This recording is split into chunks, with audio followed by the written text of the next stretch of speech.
মনে হয় না, কালও মনে হয় দেবে। উঠান তো ভিজে যাচ্ছে, উঠান ভরে গেছে জলে। এইভাবে যদি ফ্লাড হয়ে যায়, ঝড় বৃষ্টি হয়ে গেল। আর গাছ টাছ দেখুন অনেক বড়, সুপারি গাছ পড়ে গেছে, তার ওয়াল টোয়াল ভেঙে গেছে। এই ওয়ালটা ভেঙে গেল। আর একটা গাছ, এই গাছ আর একদম গেটের সামনে পড়ে গেল। আমার ভাই বাইক বার করতে অসুবিধা হচ্ছে, ওকে একটু সাহায্য করে দেব। তাই ঝড় বৃষ্টি অনেক হয়েছে,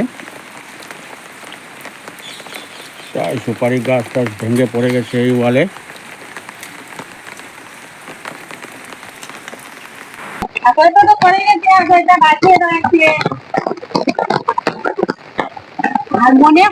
আর মনে হয় বৃষ্টি আর কমাবে না।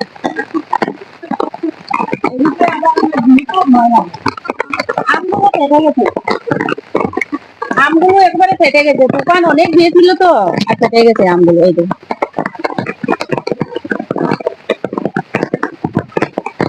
ওই যেখানে কোথায় ওই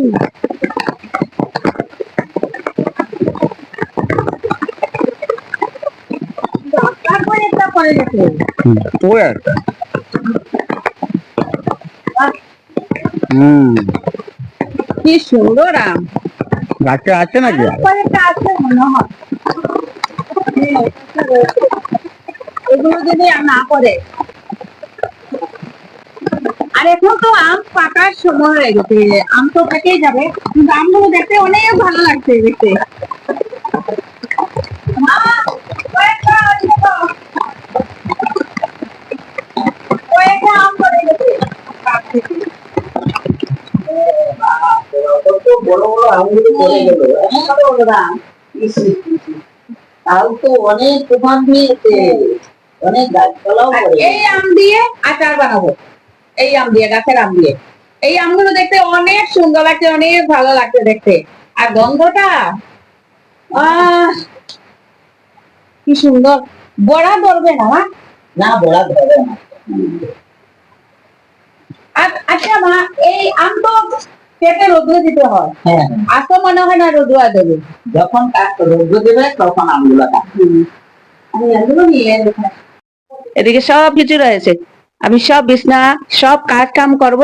ভাই বাজারে গিয়েছিল, আমাদের পাড়া সুপারি গাছ পড়েছে, এরপর ওয়ালের মধ্যে মনে হয় সুপারি গাছও পড়েছে না ভাই? হ্যাঁ, সুপারি গাছ পড়েছে, টিনের উপরে পড়েছে, ওয়াল টোয়াল ভেঙে গেছে, সুপারি গাছ পড়ে। আম পড়েছে, খারাপ লাগছে, আম তো পাকার সময়। অনেক বড় তুফান দিয়েছে কাল, অনেক বড় তুফান দিয়েছে তো, অনেক বড় তুফান। আর কাল তো ছিল 12ইয়া, আমরা বলি 12ইয়া। আস্তে রইয়া, আর আস্তে রইয়া জানি না বৃষ্টি দিতে, আর মনে হয় না তুফান দেখা, তুফান দেখা অনেক মানে ভয় লাগে। আর আমি এদিকে রান্না তৈরি করছি। শুরু করে রান্না বান্না শুরু করে দাও। হ্যাঁ, আমাদের এদিকে নাওরা কি সুন্দর জল পড়ে, অনেক ভালো লাগে না? খুব ভালো লাগে দেখতে। আমাদের আর জলের অভাব নেই, অনেক জল এইদিকে, জল পড়ছে চারিপাশে জলে জল না। জল।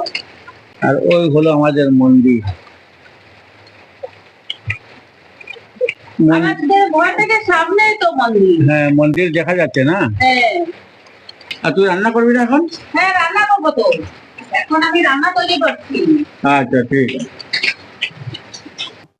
সব কাজ কাম শেষ করে আমি আর দিদিভাই খেতে বসছি। আর দিদিভাইয়ের জন্ডিসটা আবার ঝাড়ানো হয়েছে, কবিরাজ বলছেন যে জন্ডিসটা কমে গেছে, তাই দিদিভাই রান্না করেছে এখানে। আর দিদিভাইও পেট ভরে আজ খাবে ভালো করে।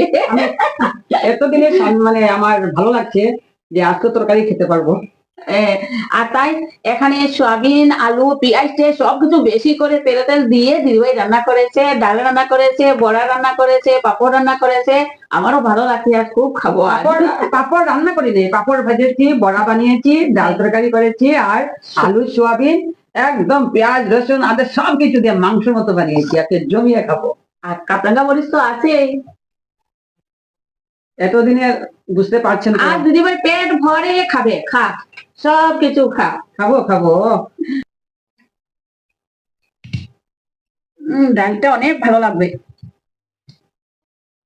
আমাদের বাড়িতে মানে ওই যে অরল ডাল আছে না, অরল ডালটা খুব বেশি চলে। আর ডাল হলেই হয়ে যায়। আর ভাই তো ডাল ডাল মানে ভালোবাসে, তাই ডাল সবসময় আমাদের বাড়িতে তো রান্না হয়। আর এই কাপরাঙ্গা মরিচ হচ্ছে আমাদের গাছে। কাপড়ের এটা আমি লাগিয়েছিলাম, আর ভাই নিয়ে অন্য জায়গায় শিফট করেছিলাম। হুম। আর এই বড়াটা কিসের, কি দিয়ে এই বানিয়েছিস? বড়াটা তো মানে কি বলবো, আমি কি করেছি, বড়া খেতে খুব ইচ্ছে করছে। মালং চা। হ্যাঁ, ওই যে মালঞ্চা শাক আছে না, এই শাকটা দিয়ে আমি বড়া বানিয়েছি। মনে হচ্ছে কি কি বানাবো না বানাবো, মানে আমি মনটা আমার। এই মালং চা শাক দিয়ে যে বড়া বানানো হয়েছে সত্যি অনেক ভালো লাগছে খেতে, মরমর ডাকছে। ভাত খাওয়া শেষ করে আর দিদিভাই আর ভাই বলতে যে আজ পুকুরে মাছ মারবে, কারণ বৃষ্টি হচ্ছে তো মাছ ধরবে। আর দিদিভাই আর ভাই গিয়ে পুকুরে মাছ ধরবে। হাত জমিয়ে মাছ মারবো, দেখি কি হয়, কি পাবো কিনা সেটা পরের কথা। আর জমিয়ে মারবো। আর জমিয়ে আমি আর দিদিভাই খেতেও বসেছি, আর জমিয়ে ভাই আর দিদিভাই পুকুরে মাছও মারবে।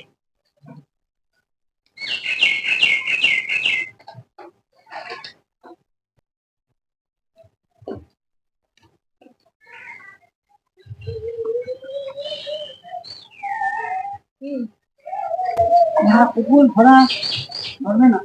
ধরবে না, জল ভরা তো, তাই মাছ ধরছে না। একটা মাছ খুঁটাচ্ছে খুঁটাচ্ছে না। এই ঘন্টাকে আমরা রাজঘন্টা বলি। কত সুন্দর, এইদিকে সাদা জবা, অনেক ভালো লাগে এই ফুলগুলো না। আর গাছটাও কত সুন্দর, এইটা তো চন্দন জবা। যে আমাকে দেখা যাচ্ছে, আমাকে দেখা যাচ্ছে। হ্যাঁ, দেখা যাচ্ছে, সবাইকে দেখা যাচ্ছে। আমি পান খাচ্ছি আজ, এই, দেখো, দেখো, দেখো। কিচ্ছু করে না। না ধরবে না, জল ভরা তো। আর যদি কিন্তু অনেক বৃষ্টি কাংলা দেয়, মাছ। তাহলে আর ধরবে না মাছ। সেদিন এই ভাই ঠিক করেছে, ফুলগুলো একেবারে নিচে নেমে গেছিল, আর ভাই উপরে একটা বাঁশ দিয়ে সব ফুল গাছ এদিকে উপরে উঠিয়ে দিল। তাই ভালো লাগছে দেখতে না। না ধরবে না মাছ, চলে আস। দেখা তো একটু ধরবে না, দেখি কি হয়। চলে যাবো বন্ধুরা, মাছ টাছ নেই পুকুরে। মাছ আছে, কাংলা মাছ আছে, কাংলা মাছ। মাছ নেই, মাছ আছে কিন্তু মাছ ধরছে না, একটা একটাই মাছ ধরছে না। আর এখন বন্ধুরা একটু পরে আমি চা বানাবো, সবাই মিলে বসে আমরা চা খাবো, কারণ বৃষ্টির দিন তো চা খেতে খুব ভালো লাগে।